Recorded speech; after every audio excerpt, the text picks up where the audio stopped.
Yeah, I could say that I'm the author of the same book 9 times, but that's not quite true, but almost. It's lovely to be here in this capacity. I feel slightly out of my comfort zone talking about something that is not directly related to New Testament studies, and particularly Paul. So if I sound as though I'm in an undue haste to get back to Paul, that's because I'm kind of feeling slightly uncomfortable. You've got a handout in front of you, and the handout is in 3 parts. The headings tell you how far through the paper we are, so you can tick them off one by one with a mounting sense of relief that we're getting towards the end. The characters in the middle are the key witnesses that I am interacting with. And then there are some memorable lines, and again, you can tick these off as you hear them. And the last one will be towards the end of my presentation. I apologize in advance that I will probably read what I am presenting in order not to stray into swamps on either side of the track. I have always wanted to change the world. As a 16-year-old, I stood with others outside Leicester Tigers ground protesting the presence of the Springbok rugby team, passionately committed to ending apartheid in South Africa. Even then, I believed in equality, peace, and justice for all. Next to me was a young curate. We fell into a conversation, as you do, in the course of which he said to me, "You know, Jesus wants to change the world more than you do." Now, this was a bit of a bolt from the blue for me. All I'd known of the Christian faith to that point was the dull chapel services at my grammar school. I joined his youth group.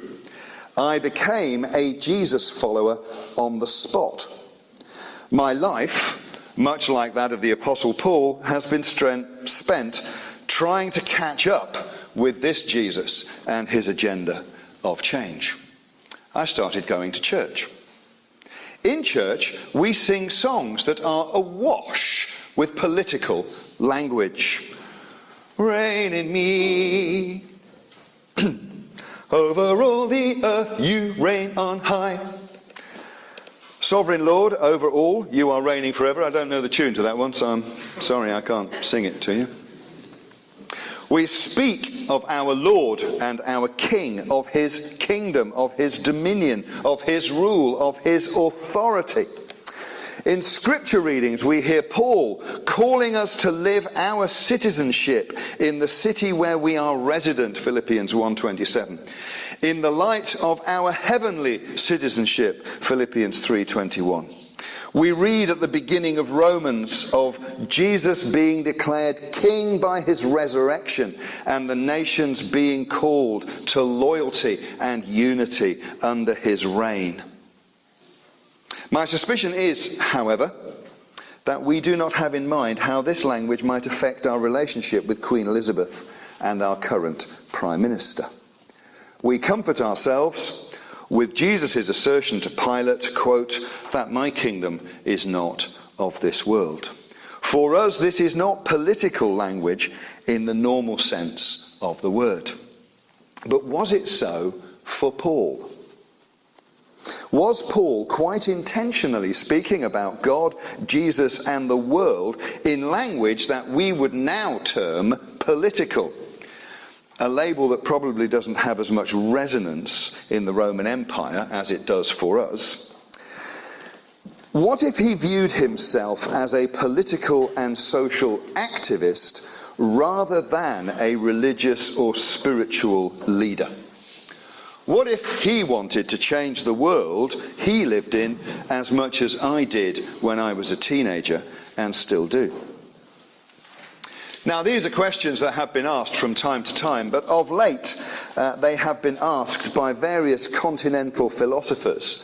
And occasionally, and politely, those people have insisted that the religious community ask them as well.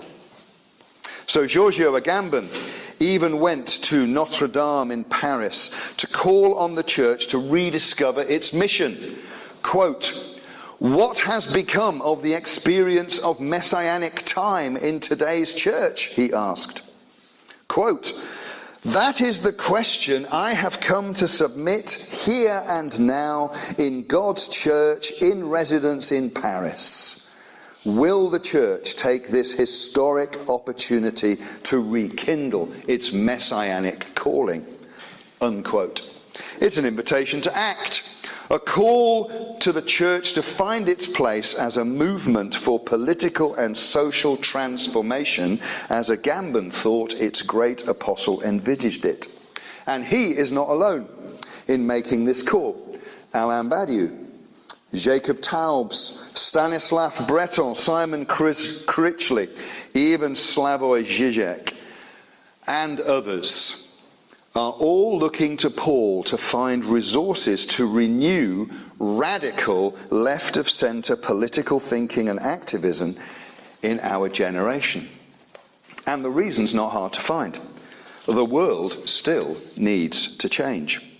We live in a culture that, in Badiou's terms, is a status quo characterized by imperialism, democratic totalitarianism, absolute injustice, and the politics of fear, where the story of global capitalism and neocon intervention holds sway and citizens are reduced to consumers, where there is no viable alternative to the market as provider of all social goods. Following the collapse of the Soviet Union and the triumph of capitalism over communism and Marxist philosophy, the left has been looking for a source for its renewal. And many think they have found it in Paul. So we're going to attempt 3 simple things this morning. Firstly, we're going to ask whether these thinkers are good readers of Paul. We will focus primarily on just one of them, otherwise we will be here all week. So we are going to look at Alain Badiou. The book is thin, but takes about a month to read. Then we will ask whether we in the church, the professional readers of Paul, if you like, have anything to learn from their reading. And finally, whether in the light of this we should see Paul as a religious thinker who occasionally applies his teaching to the world beyond the church, or as a social and political agitator who called and worked for the transformation of the empire in which he lived through the creation of networks of outrage and hope, in Manuel Castell's memorable phrase. I suspect in most of our churches, if we asked this question, it would just raise eyebrows and not a few hackles. If Paul is political in any sense, we would be told he is champion of stability, the status quo, of obeying the state, and definitely not someone likely to be seen waving a placard aloft at some demo, calling for the overthrow of whoever's in power. Now, my interest here, I confess, is not a minute examination of contemporary philosophers' musings on Paul. I'm not capable of doing that. But rather an assessment of whether these thinkers are a way back to the apostle, a way of reading him that opens up aspects of his thinking that we have closed down by mining his letters only for theological, spiritual, and churchly truth. Is there a political Paul struggling to get out of his writings, if only we approach them correctly? And these guys are a good place to start, precisely because they are not mired in 2,000 years of theological and ecclesiastical sludge that potentially skews any reading of Paul. None of these thinkers are invested in Paul's rhetoric as a matter of religious conviction. Quite the opposite. And finally, at the outset, I do have to declare an interest. You might have picked it up already. I come as a New Testament historian with a keen interest in Paul, and so tend to feel, as do many in the guild of such scholars, that these guys are trampling on our turf. But I have delved into what they are saying as courteously and hospitably as I can, because I genuinely believe that dialogue with them and their ideas will be fruitful for both parties. And having dipped a toe in the water, I've come back to report what I have found so far. So, Badiou's Paul, the militant subject. So heading 2 already on the handout. That has to be good news for you.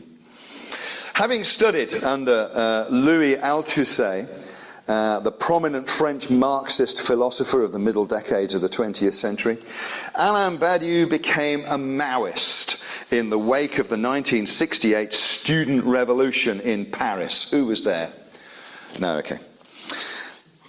His academic work at that time was in the area of epistemology, specifically and especially scientific knowledge. But with the collapse of Maoism at the end of the 1970s and a general dissatisfaction with Marxist thinking, he entered a new phase of his intellectual quest. In a book called Peut-on penser la politique, which possibly means can we think about politics or can we think politically, Badiou asserts that Maoism failed because it did not distinguish sufficiently between truth and knowledge, between subjective will and historical necessity. In a way, Badiou's mature thought, like that of Simon Critchley, is born of disappointment. For Critchley, it's disappointment with the death of God, as well as the failure of leftist politics. For Badiou, it is disappointment with Marx. But at the same time, he has attempted to keep faith with the spirit of 1968, the revolutionary fervour of the Paris students. So this is the backdrop to Badiou's engagement with Paul. He has no interest in Paul as a religious figure. Quote, "For me, Paul is not an apostle or a saint. I care nothing for the good news that he declares or the cult that is dedicated to him." Unquote. Rather, his interest in Paul is that he offers Badiou what Marx and Mao ultimately failed to do, a figure of the militant subject. He makes an explicit contrast with Lenin, arguing that the latter is a letdown because he turned out merely to be a party militant. Paul, on the other hand, is a universal militant. To make his case, Badiou needs to ignore Paul's message and focus entirely on how Paul went about his task. Or at least that's what he claims, but it should be pointed out that Badiou does delve into Paul's words rather more than his introduction suggests he will.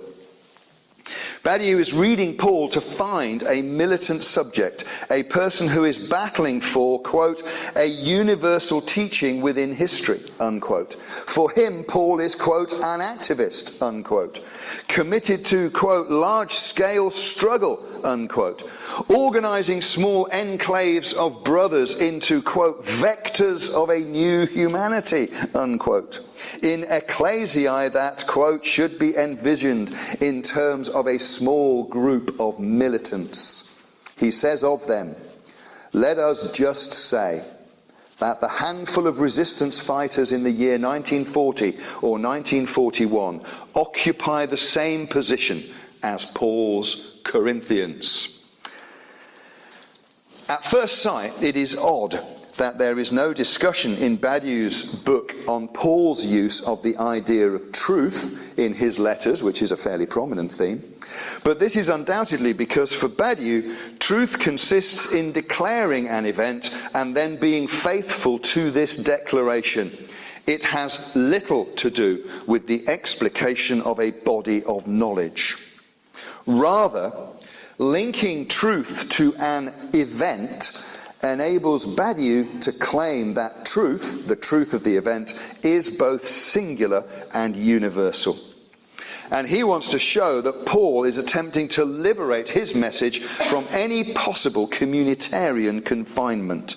This is not someone's truth or even a community's truth. It is simply truth. So the gospel is for all humanity, regardless of ethnicity or gender, which is why Badiou is drawn to it. But Paul's gospel is not like Roman law or Greek philosophy in being general statements of truth, because it is linked to the singular event that he declares. For Badiou, that single event is the resurrection.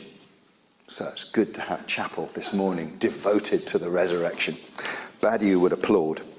Quote, Paul reduces Christianity to a single statement: Jesus is resurrected. Unquote. Now, for Badiou, this is a fable, but it is nonetheless the single focus of Paul's declaration. Badiou is attracted to Paul because the apostle rejects two regimes of discourse, namely Greek and Jewish. For Badiou, Greek philosophy centers on the figure of the wise man, offering a discourse of totality, while Jewish thinking centers on the prophet, a discourse of miracles and exception.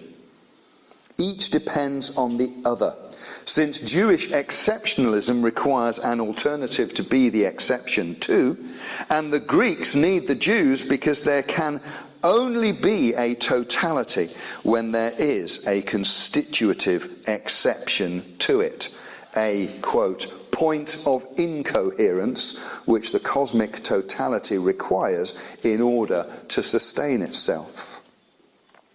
He continues by suggesting that both these systems are discourses of mastery, offering salvation either through the grasp of the totality of the universe or through obedience to a tradition.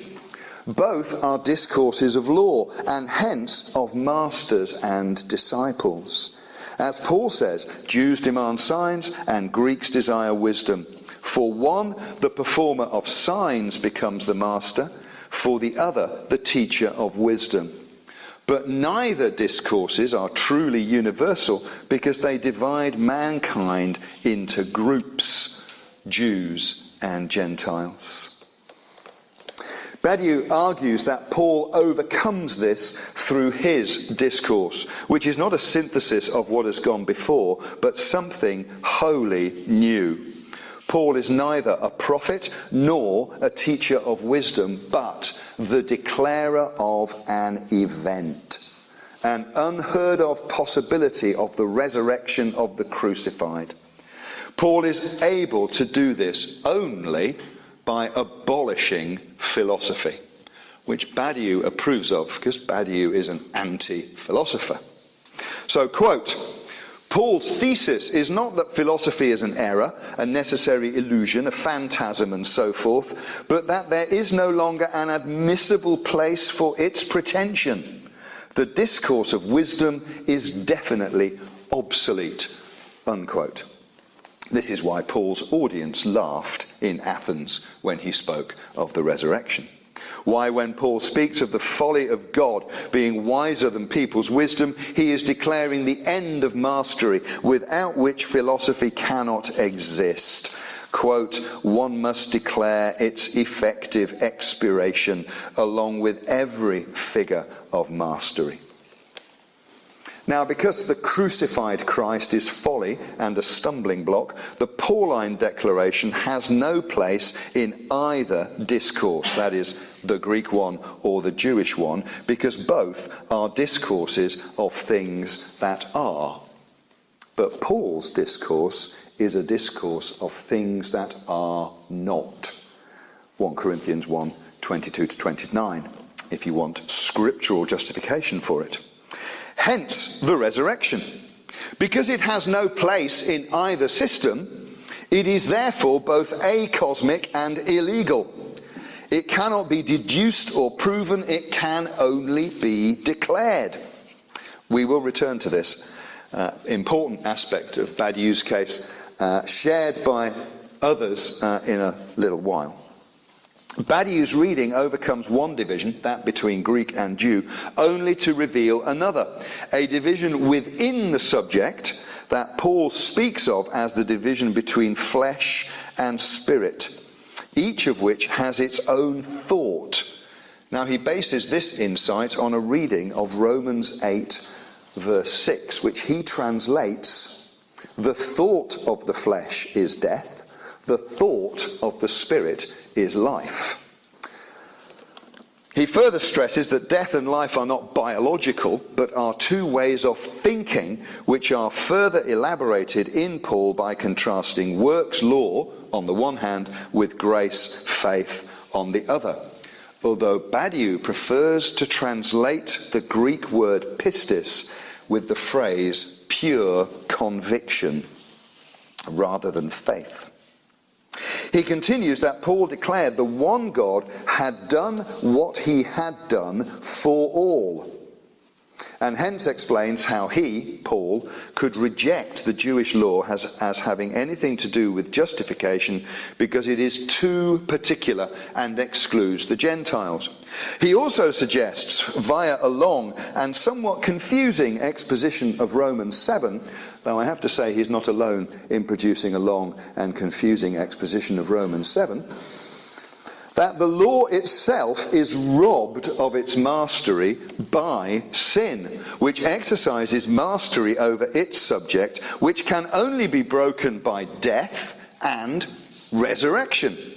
But since the resurrection is a fable, it means that the grace that Paul speaks of cannot be an intervention by God.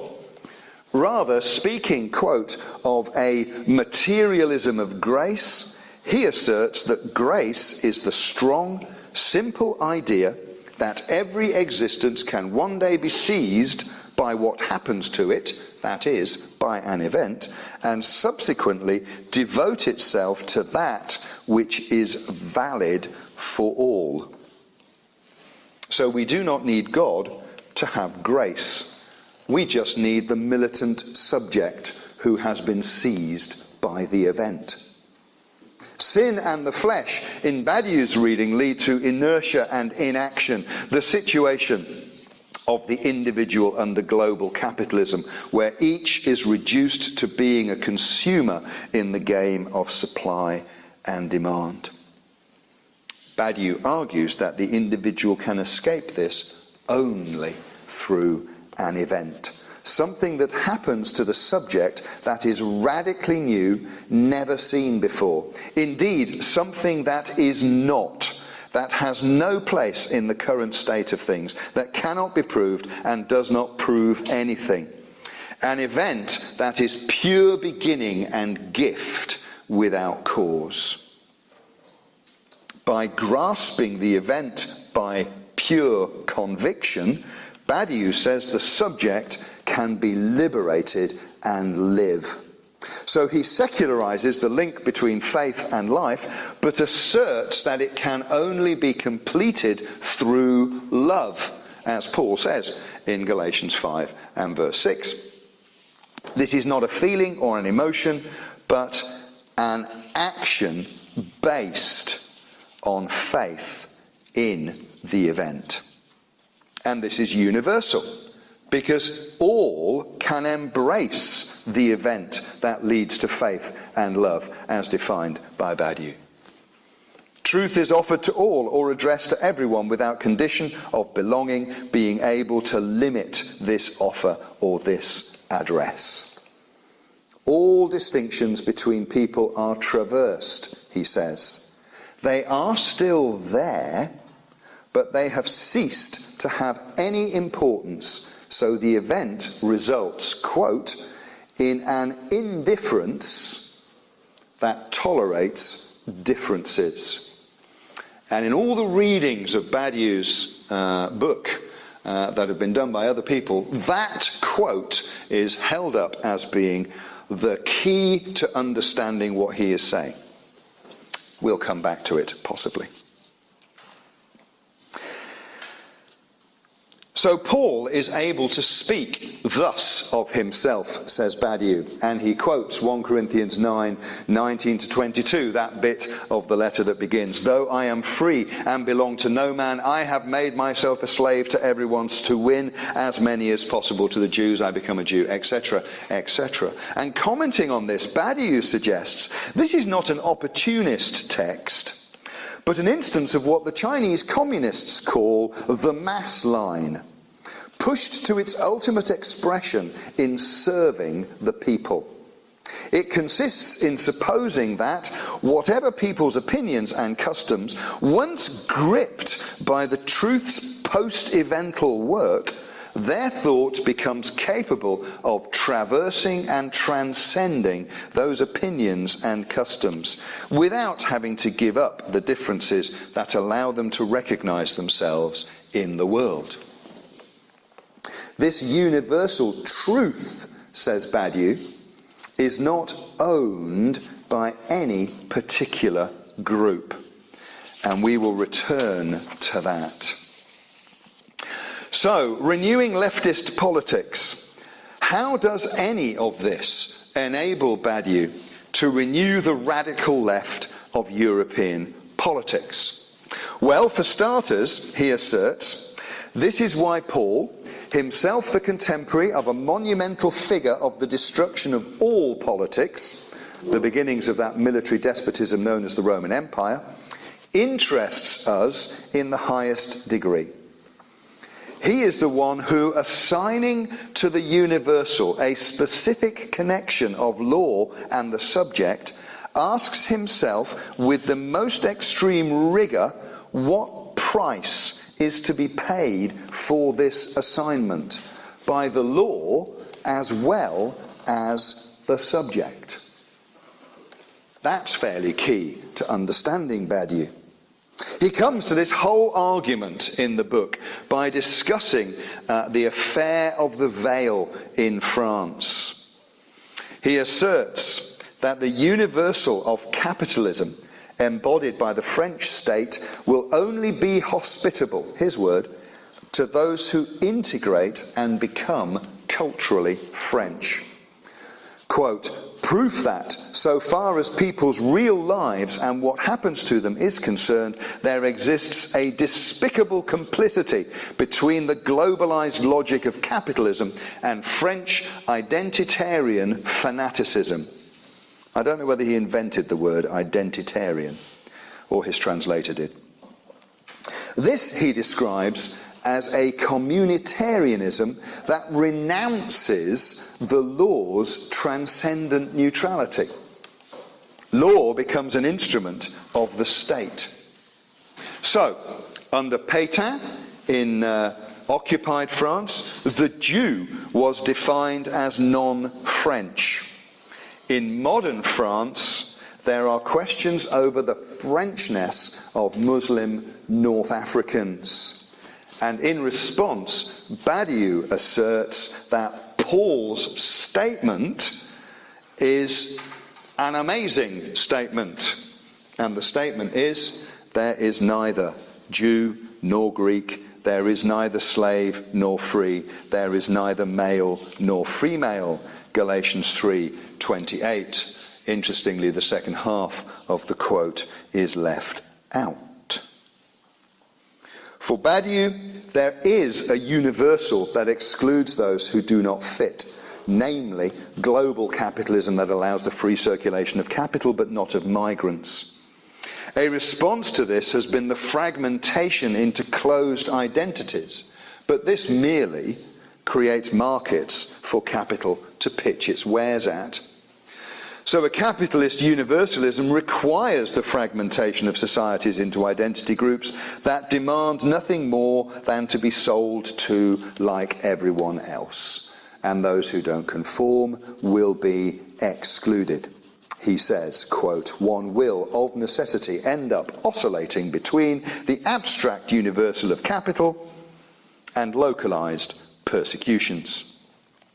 In his particular French context and struggle, Badiou finds in Paul the one who might have been a Roman citizen, but who does not allow any legal categories to identify him as a subject. Anyone, women, slaves, barbarians, could be part of his movement without restriction or privilege. For Paul, this is ultimately a case of mobilizing a universal singularity against the prevailing abstractions, legal in his day economic now, and against communitarian or particularist protest. Now, recently, Channel 4 News ran a report on the divisions in the French city of Lyon in the wake of the Charlie Hebdo massacre. The divisions between Jewish, Muslim and white French sections of the community. Paris-based British historian Andrew Hussey unearthed the fault lines of a communitarian division, from traditional Jews to Holocaust-denying academics, to young Catholic women inspired by Joan of Arc, and to Muslims trying to make a go of life in the city with the biggest population of Algerians in France. And Hussey comments towards the end of his report that it was a city seething with, quote, the politics of atmosphere, a place of conflicted and conflicting identities. So what would Badiou's Paul of the universalist singularity say about this situation? He would certainly not be campaigning to make everyone in the city Christian, in the sense of joining a church. That would just add a further conflicted identity to the already heady mix. For Christianity practiced by churches the world over is, in Badiou's view, just another communitarian particularism. But Badiou's Paul was the declarer of an event that creates a universal singularity that everyone can opt to trust, and as a result will create a movement that will, quote, devote itself to that which is valid for all. For Badiou, this would be the faith, the pure conviction, working itself out in love that he finds at the heart of Paul's declaration of the event. It's not so much about creating communities as about loving our neighbour in the light of the event that has become the universal singularity for us. The question is, on this reading, whether Paul thought of the church as anything other than a collection of people who'd been gripped by the event, believed it, and now lived in the fallout from it. In Paul's day, of course, there was no church culture to embrace. There might not have been much of a creed to sign up to, although there certainly was a statement of faith. There were little barriers to entry. But in Badiou's view, it was that which was not that was bringing to nothing the things that are. And this enables Badiou to see Paul's ecclesiae as small groups of militants. But for me, it raises the question, yet again, of what these groups looked and felt like. It seems that for Badiou, a community of nothings could have no shape, no structure, no substance, and no style. So what was it like to be part of it? So where does this leave us?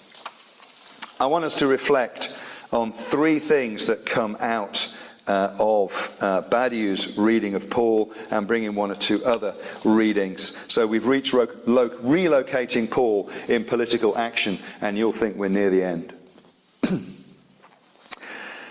It is the last hour, as the Apostle John once said.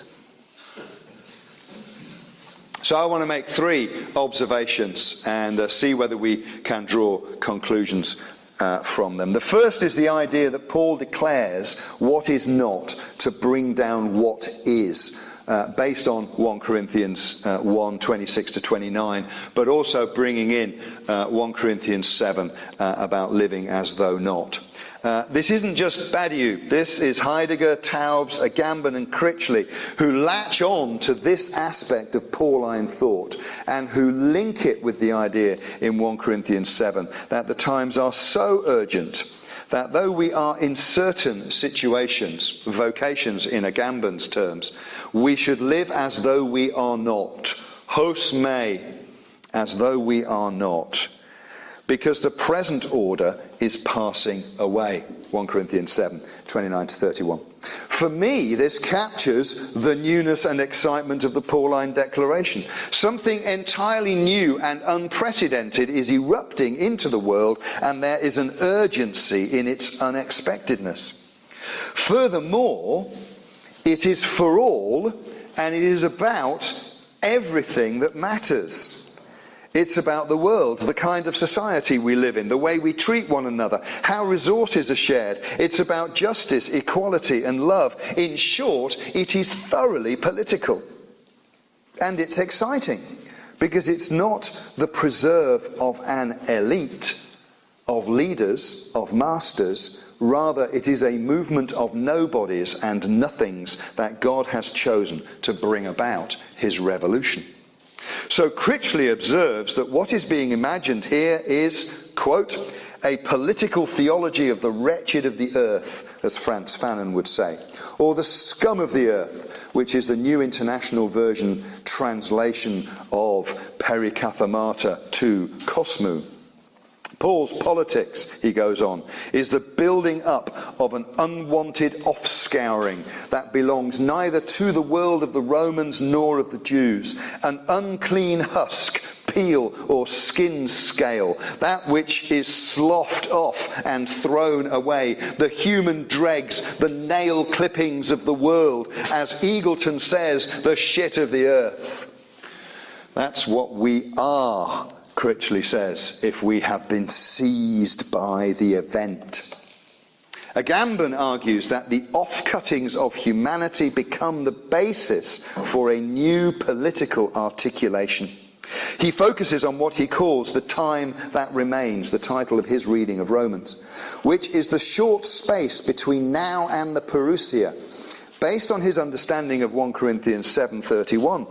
This now is the kairos that Paul deemed urgent because it will be so short. It is the space for world-changing political action. So Paul addresses the little gatherings in Rome as one who had been called and as a result had lost everything. As Shane Claiborne puts it, I met Jesus and he wrecked my life. For Paul, the present order is rendered trash, skubala, and that includes him. According to Agamben, the one with the noble name of an Israelite king, Saul, becomes the little one, the literal meaning of Paul, taking a slave name associated with poverty, of being of little or no significance. Hence now he identifies in Romans 1:1 as a slave of the Messiah. Critchley adds, Christ was crucified in weakness to become powerful through resurrection. Likewise, in becoming slaves of the Messiah, we are asked to abandon our secular Roman life of freedom and to assert our weakness. But this weakness is seen and exercised in the light of the hosmai, which applies as much to the world as it does to the followers of Jesus. So Critchley says, seen from the messianic standpoint, the surrounding communal world must be seen as not. He further argues that Paul is preaching a meontology, indeed a double meontology, in that not only is the form of this world falling away to nothing, but what is replacing it is as yet nothing.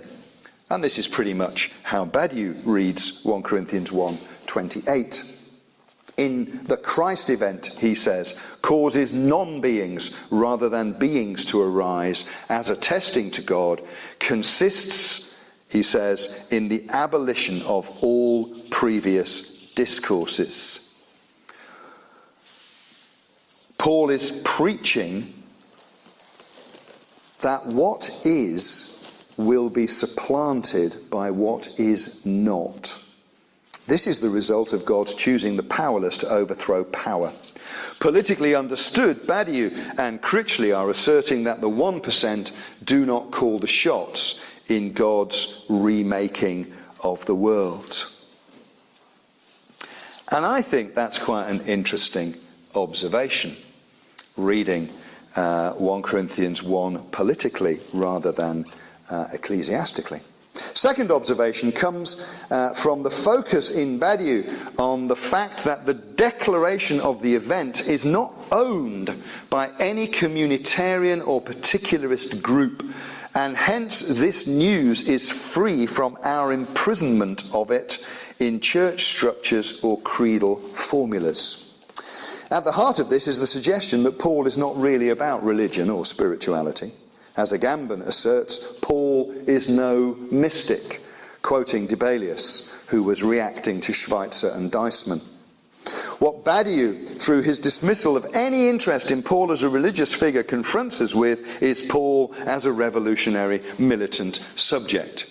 This is a Paul entirely focused on the world and on changing the world. This is not a Paul of petty ecclesiastical concerns.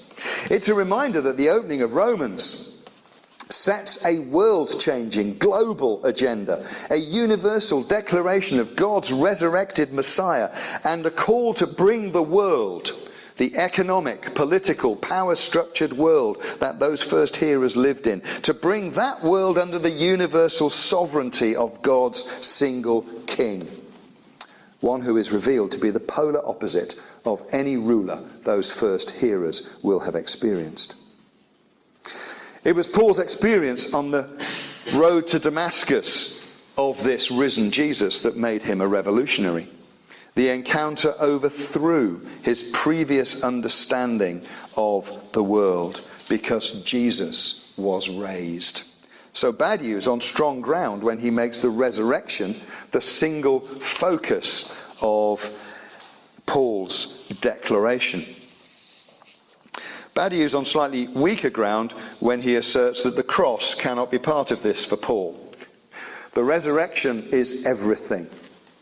Although Badiou says something interesting about the cross, two things interesting about the cross. One is, he says, the cross is a form of communitarian Christian triumphalism, the imperial cross-bearing of the Christendom of Constantine and the Crusades, which he thinks has not done the world any good.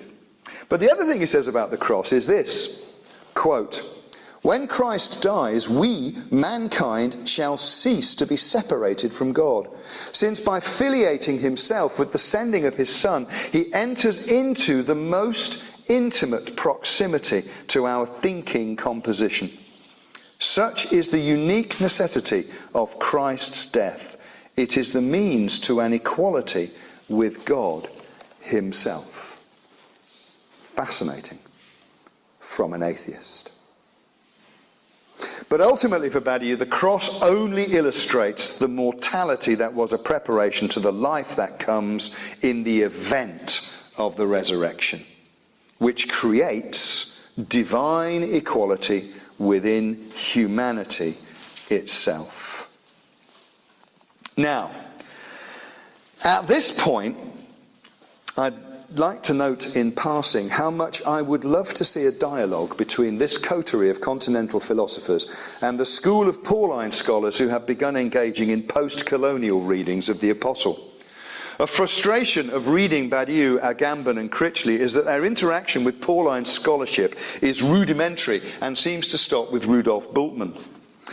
An awful lot of ink has been spilt since Bultmann's existentialist Paul strode the world stage, although interestingly he does bear a fleeting resemblance to Badiou's Paul.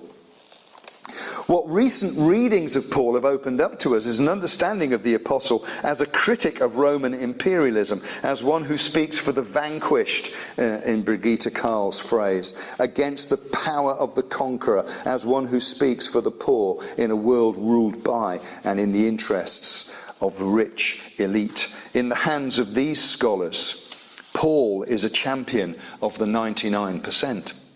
And reflecting on Badiou, Neil Elliott, one of the spokesmen of this new movement, laments the fact that Badiou's Paul is not programmatic enough.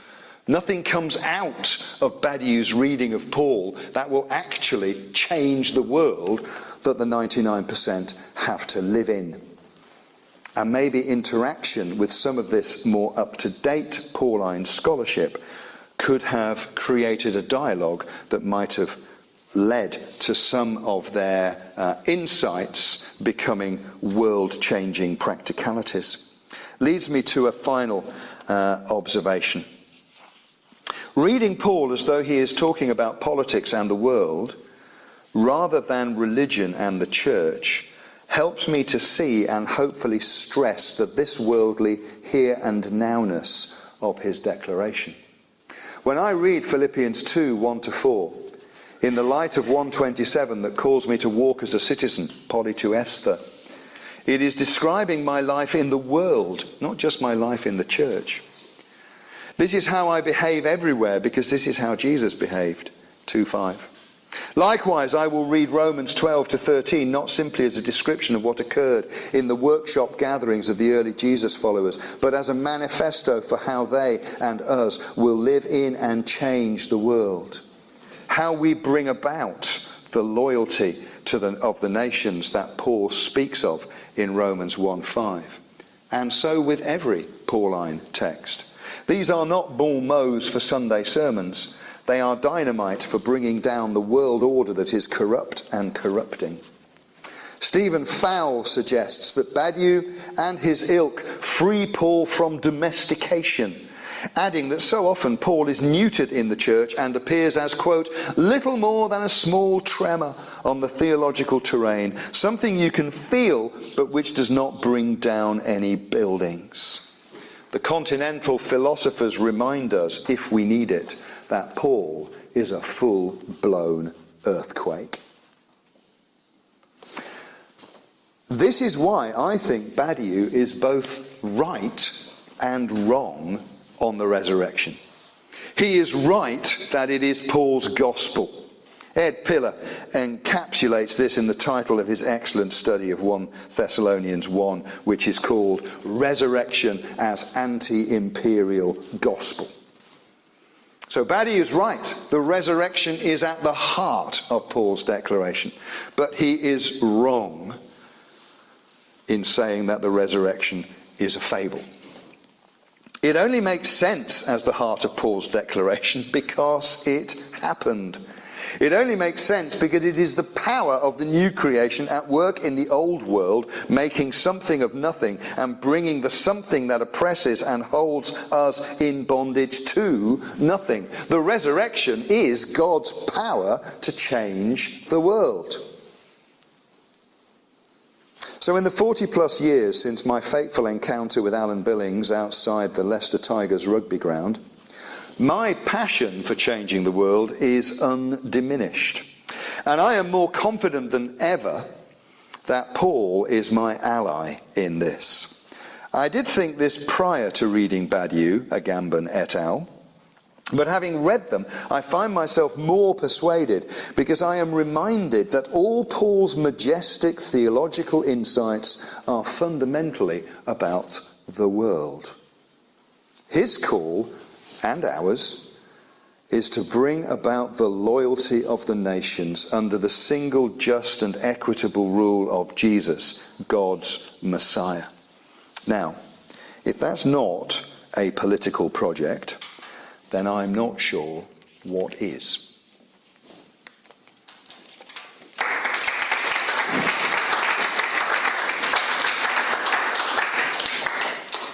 Thank you very much indeed, Simon. I found that really refreshing, thought-provoking to think about Paul not so much as a purveyor of sound doctrine or a religious thinker, but as a revolutionary public figure with a message of the transformation of not just the church but of the whole world.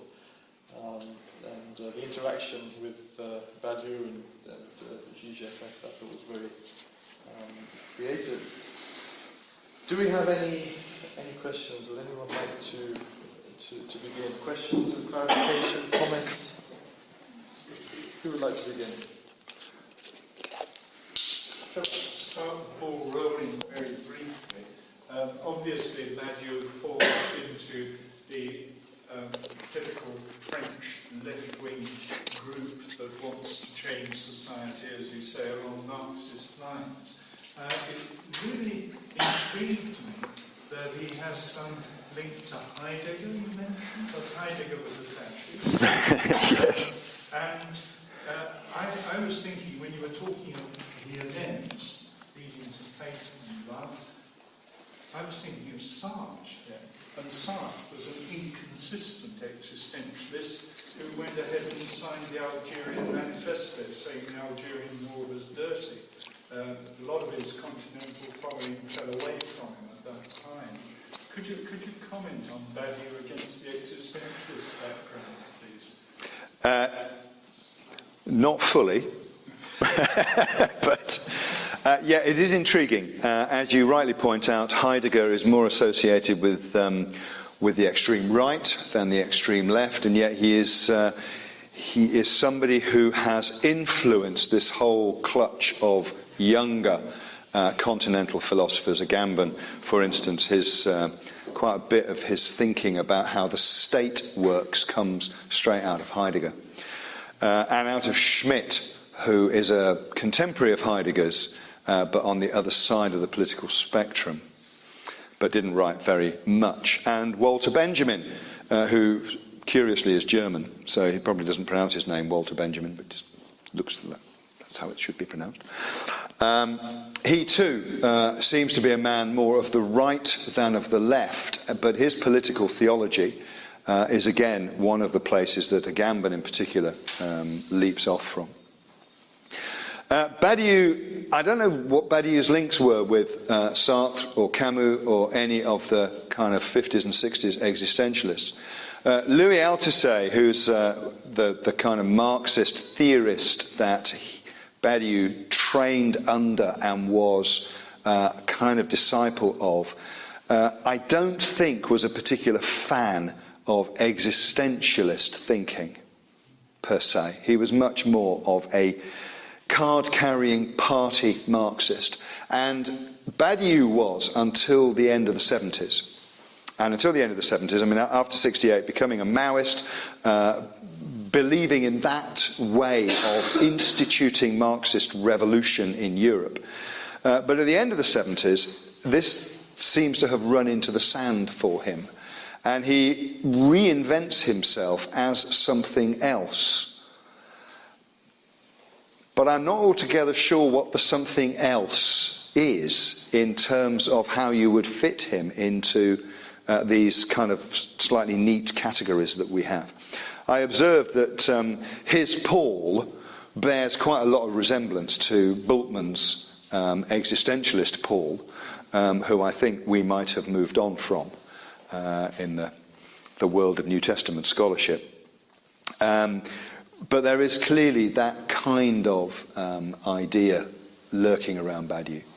I think this idea of the event is obviously prominent in continental philosophy, and I have only tiptoed into the shallow waters of it. I've just bought a book by Zizek called Event, which is kind of looking at how event forms the heart of how we do our thinking and what kind of event we are talking about, which actually makes Badiou fall slightly into some context. So I sense that this is one of the issues.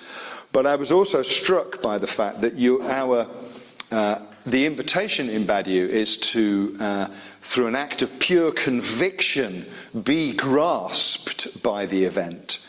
And if that is not an existentialist leap into authentication, I'm not sure what is.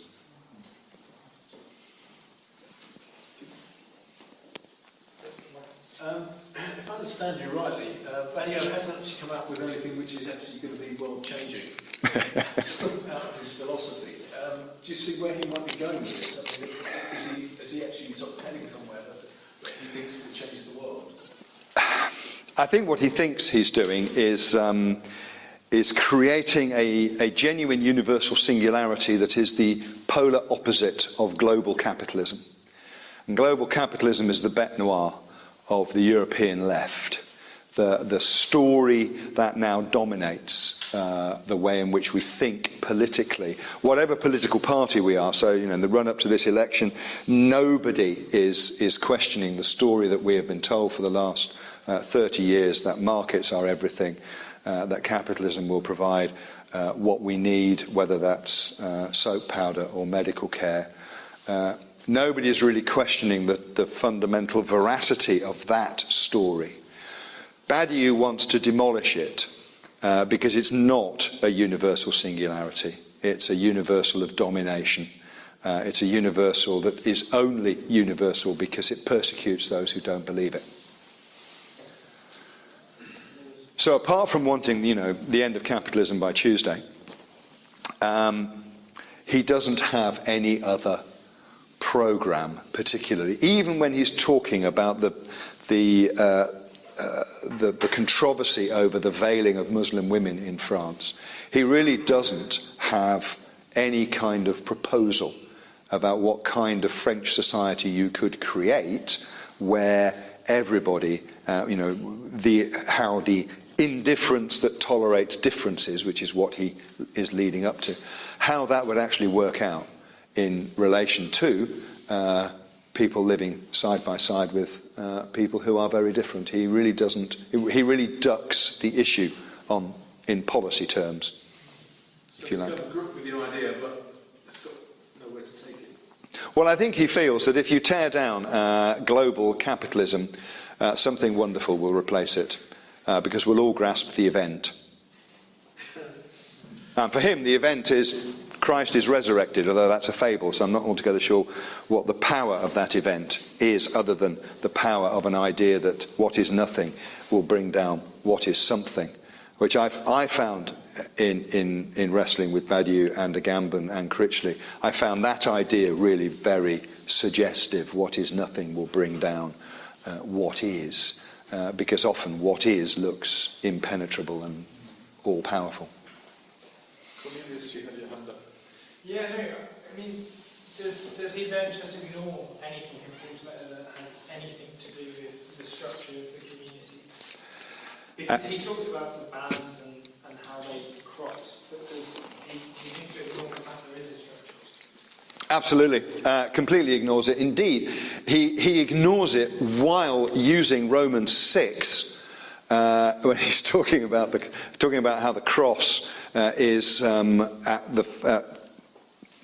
at the same time completely ignored by Paul and not part of his program, but equally is actually quite crucial for setting up the fact that the resurrection is this new thing that was not predicted. But when he talks about Romans 6, he talks about us conforming to Christ as Christ has been conforming to us. But he doesn't go further, and I kind of sat there thinking, well, yeah, that's a great baptismal text about becoming part of the community of people who are being conformed to Christ. We're becoming like him in his death so that we share his resurrection. That's symbolized in baptism. None of that is in Badiou's text. He merely quotes Romans 6, 4-9, so lengthy quote, and his observation is that we are conforming to Christ as Christ was conforming to us in the cross. There seems to be no sustenance to maintain anything. It seems to be like you can run on thin air. Like you don't need any fuel, you don't need any meaning, any purpose. Like people will chase after a black hole and will want to run and jump into it. Yes, I think that would be a relatively fair observation. Now, it's not to say that Badiou does not have lots of ideas about how you might sustain your pure conviction in the event, which is what he's talking about. And of course he wants us, as a result of having put our pure conviction in the event, to live lives that are guided by love of our neighbour. But again, although he finds that all over Paul, which slightly contradicts his saying that he's not interested in what Paul says, only in what he does, but he finds that all over Paul, but he doesn't really explain how that works itself out. So there would have been plenty of opportunity for him in the affair of the veil in France to talk about how love of neighbour might actually help French society to navigate its way through these very choppy waters, but he doesn't talk about it at all. Stephen. Thank you, Simon. Does Badiou or any of the others say anything about Jesus as a political figure? No. No, the only thing Badiou says in the introduction is that Paul was to Jesus as Lenin was to Marx. So Jesus, the thinker. So, well, Jesus is the instigator in that sense, but there is nothing of Jesus in the book beyond that, other than the fact he is resurrected as a fable.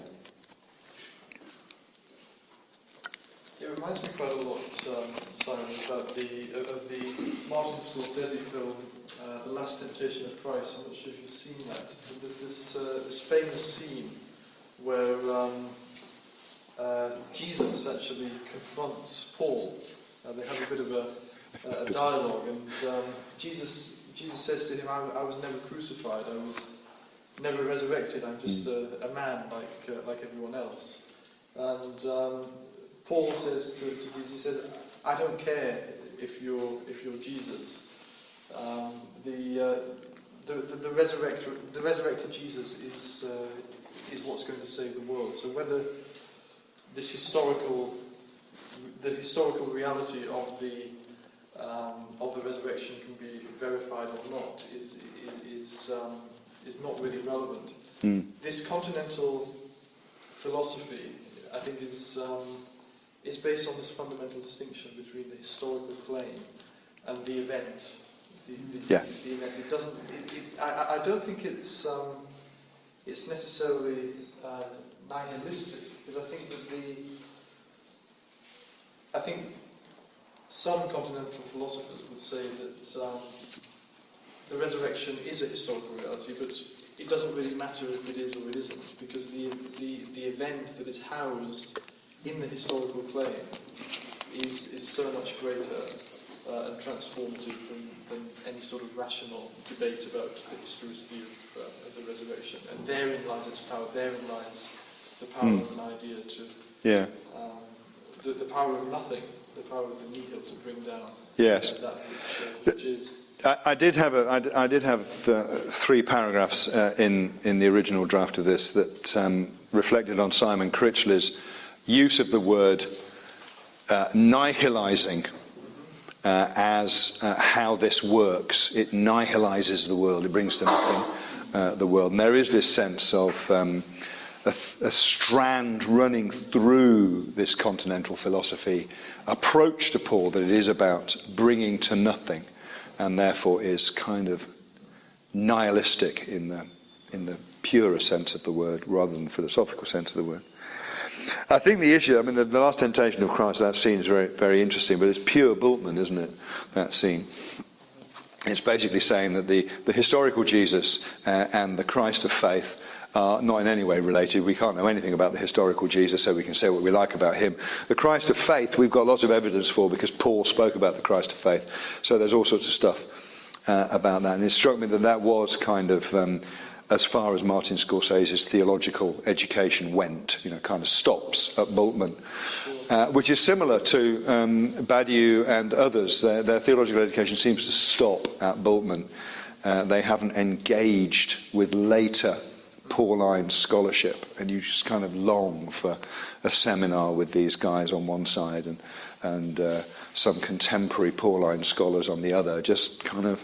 That's a good topic for a PhD. Yeah. Polarizing conversation with Alain Badiou. Absolutely. That would be interesting, although wouldn't it? Zizek has debated with John Milbank. Yes, and written a book with John Milbank, The Monstrosity of Christ. Yeah. John. Yes, thank you, Simon, very much for the paper. Just in defence of Scorsese and the book on which the film was, let's remember that scene is part of the dream. Yes, it is. So it's the nightmare, and it ends with the reality of the cross. I say that in the context of Spurgeon's College reaction against evangelical reactions against what I thought was an excellent film. One of the very few films actually deals with Jesus as a man, questioning who he is. Wonderfully. Ever since I first encountered criticisms of modernism back in the 70s, I suppose, I've always struggled with how we speak of the universal claim of the Christian message without lapsing into meta-narrative. And I think it links with your question Josh, really. An idea is inevitably a meta-narrative, and meta-narratives, any kind of big narrative, eventually becomes totalitarian and coercive and demanding, and that's what troubles me with this reading of Paul, because you're just exchanging a Marxist meta-narrative for another meta-narrative, and it's just an idea. Whereas maybe an event, a real event, has the possibility of being understood, although I don't think the church generally has understood it this way, have been understood as Urgeschichte, as that which lies underneath and has this kind of inner conviction from underneath.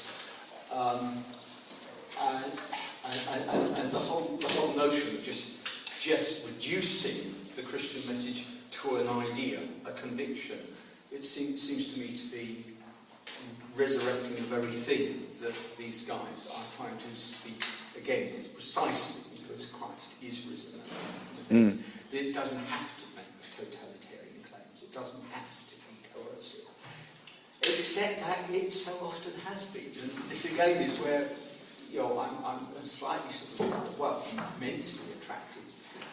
You know, having studied a little bit of Karl Barth, to anything that sets itself up as a religion as Christianity. I like rather a lot, but I was interested in the question that came a moment ago.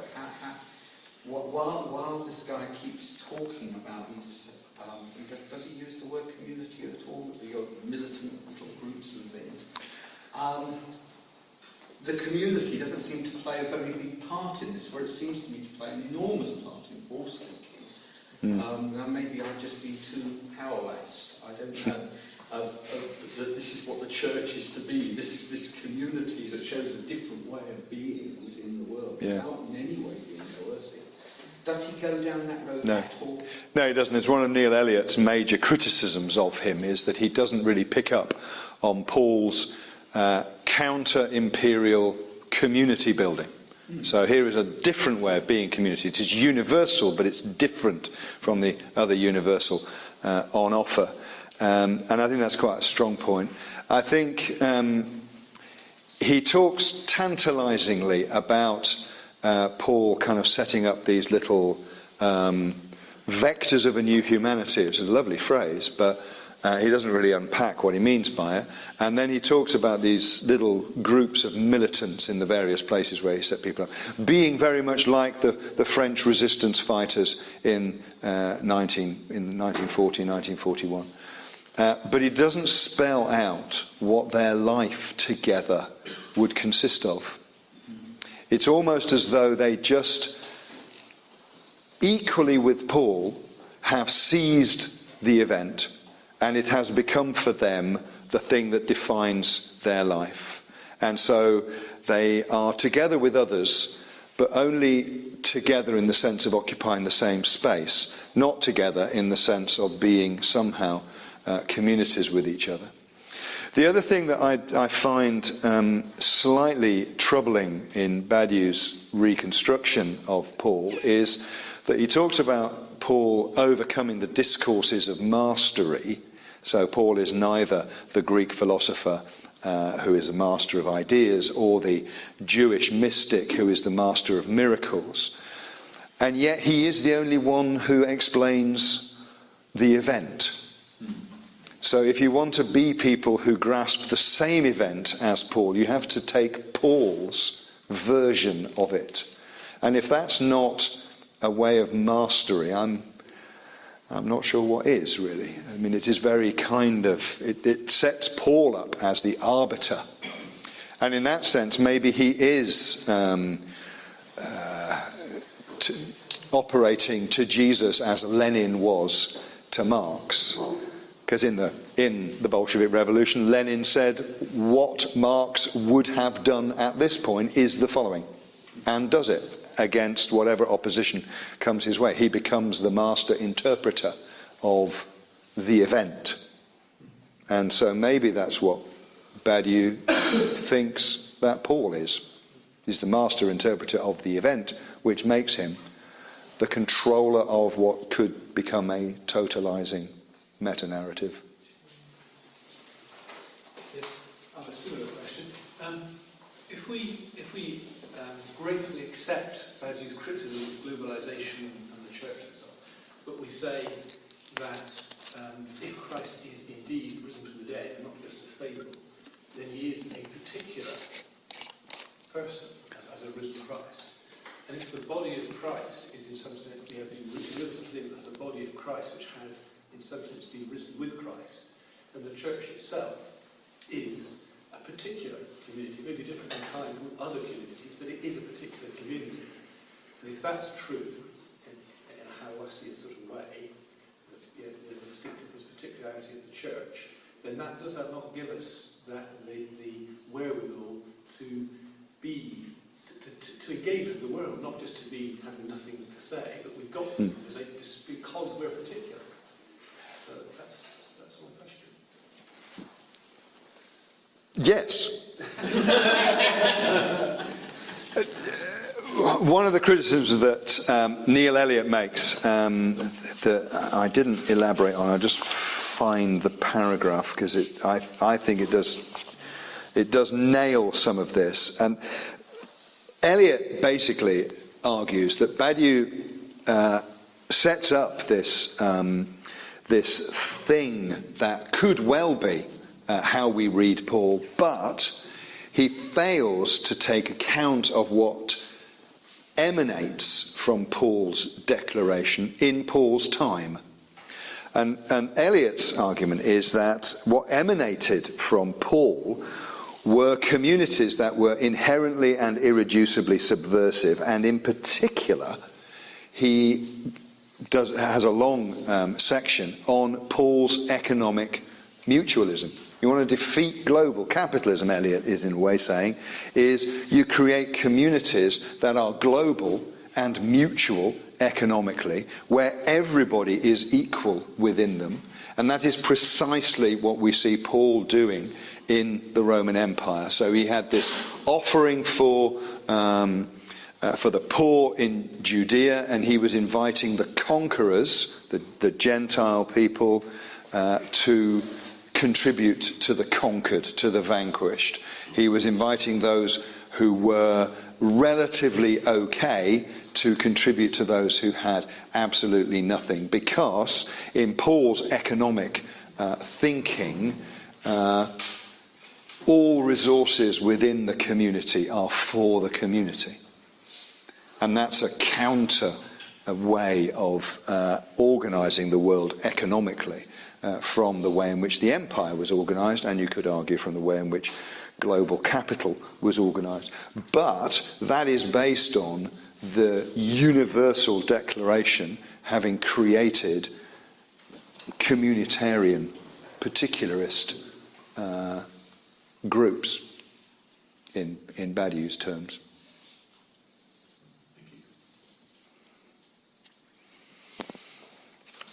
Just on a rather different tack, I was thinking of a possible analogy to a very different writer, C.S. Lewis, who talked about Christianity as a true myth, the myths of the dynamising God, and which he was very attracted to, but then with Christianity it was the true myth of Christ's death and resurrection. And in talking about you talking of a fable and being attracted by the resurrection of that perhaps might, by response to that, produce people who they're insignificant, love one another, but it can't be brought about if only the fable is true.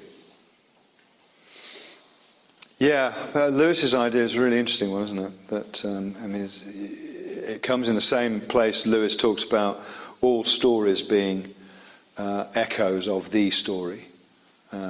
So that this is why, to change the author, this is why Joss Whedon, who's the guy who's directed the two recent Avengers movies, he says you can't write an unredemptive film script. It's impossible, because that story doesn't work. Now, there are, of course, unredemptive film scripts, I suspect, but he says I can't write them, he says, because the story doesn't work, because stories have to be what stories are. And that, in a sense, is a kind of outworking of Lewis's idea that there is this central story, the true myth, and all other myths are somehow faint echoes of it. Badiou would say this is all codswallop, I suspect, because it doesn't actually matter whether something is true or not, it just matters whether it's an event. And if you can seize it as being something that gives shape to your life, then that's okay. And it doesn't matter what it is that you seize. For the purposes of writing this book, Badiou has centered on Paul and his seizing of the event of the resurrection. It's entirely possible that Badiou could write a similar book, seizing the event of the production of Camembert, and, in a sense, come up with a world-changing universal singularity. I don't know. Maybe somebody could try it. You might be able to change France that way. But yeah, you know, so at the heart of his argument is this idea that it's the event that matters, but actually it doesn't matter what the event is my suspicion about him. What doesn't quite make sense to me is his focus on the resurrection and complete disregard of the cross, when, in my mind, the way I read it, the resurrection is a very constructive event, and he is using it in a very destructive way, which would seem to be more in line with the focus on the cross. So he is using the power of nothingness to take down the power of what is, which is a destructive action, by referring to an event which is all about constructing something new. So he's going to end up in a cycle where you're always trying to take down something and having nothing constructive to put it in its place, which to me is, it doesn't make sense. That would be an argument based on the cross rather than the resurrection. So I wonder if the missing link is that Paul is talking about a construction of something beyond, outside the political, the state, rather than a destruction of those who are in control of the state. I would say it's chosen the resurrection because it's something that hasn't happened, whereas people have been crucified kind of every day of the week. People die all the time. That's something that is. It's a given. Whereas the resurrection is something that is not. And the other thing I think about it, and I didn't stress this in the paper, is that there is something about the relationship between death and life in Badiou. It's quite confusing, which is probably why I didn't talk about it.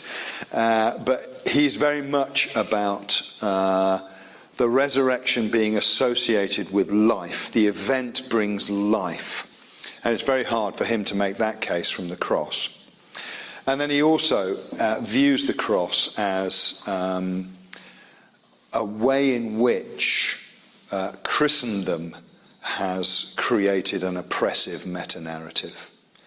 It's very much the cross of Constantine and the Crusades, the glorying in the cross and the bringing of people under subjection to the people who have the cross on their shields and their armour. And he sees that as not the way in which we create the universal singularity that will bring about the good revolution that we're all looking for. That, I think, is how he's going. But as I say, what he says about the cross is at times slightly puzzling. He says some very positive things about what the cross does, but he then says that this actually isn't important. It doesn't matter because all the cross is about is death, and you can't have resurrection until you've had death. So the cross was necessary to bring about the death, but the resurrection is the thing that really matters. I think Andy's mentioned the deconstruction. I think it's an important distinction to make, or something to note, that Badiou and Zizek are not postmodern deconstructionists. No. As, for instance, Jack Derrida, they are committed to something universal. And actually, it's interesting that they invoke Paul as a way of countermanding some of the postmodern tendencies towards extreme relativism. And I think this is one of the reasons why they acclaim Paul, because they see in Paul someone who is willing to fight for something universal, and that universal given was this universal egalitarian community that was based on principles of caritas, of agape, of love, of compassion. And actually it has interesting implications for how we think about the role of the church, to come back to the previous question, because this is Paul's kerygma, this is his proclamation, that outside of the existing social hierarchy there is the possibility for the existence of an egalitarian community in which there are no Jews, Greeks, Gentiles, slaves, free, etc. So it is quite radical. And I think that the role of that community is to infuse the social order with universal values of love and solidarity and truth and etc. So I think that these thinkers are not typical postmodernists. I think they are committed to some sort of meta-narrative, a kind of hybrid meta-narrative of Christianity and Marxism. I wondered if you wanted to say a little bit more about that, because I think this is one of the crucial points of connection between Paul and some of these continental philosophers, the community, the role of this egalitarian community. It's clearly important in Badiou that there is equality. I mean, he says some very interesting things about, he dismisses this notion that Paul is the father of anti-Semitism because Paul was a Jew who exulted in his Jewishness and treated Jewish people incredibly well. He dismisses this idea that Paul is the father of misogyny, saying that women were equally able both to embrace and to declare the event. So there is this strong egalitarian thread through Badiou's understanding of Paul. And this strong idea that if we grasp this, it will change the world, but in ways that he doesn't specify. The weakness, I think, is this idea that this is somehow, you get the impression, you get to the end of this book, and you get the impression this is about a whole lot of individuals who grasp the event and its significance, and who declare it, and who live in the fallout from it, but who have absolutely no idea that there are other people just down the road from them who are doing the exact same thing. Grasping the event, living by it, living in the fallout from it, declaring it to others. So there is no sense of a community, a coming together. And yet in the very intriguing phrase when he talks about that Paul's being all things to all people was like the Chinese communists' view of the mass totality of something. Now, if ever there was a group who were kind of all together like mashed potato, really, it was the Red Army. Indistinguishable from one another. Same haircut, same uniform, same way of marching, same everything. Absolutely indistinguishable, but very definitely together. And yet he doesn't pick that up anywhere. He has lots of opportunities in the book to pick up the idea that community might be a way in which the universal singularity is taken into the world. And I think part of the reason is that he is so negative about communitarianism, about the creating of little clusters of people who identify themselves via kind of identity politics model. He's so down on that he can't actually think of another way of being community, so he doesn't think about it at all. Now, in a book of this length, maybe you can't think about everything. Maybe some other bits of his writings talk more about the necessity of community, but that seems to be one of the omissions in here. It's fascinating. Thank you, Simon. It's just coming up to 1:45. I'm sure the discussions will continue. Lunch and over coffee, but it only remains to thank Simon. Thank you.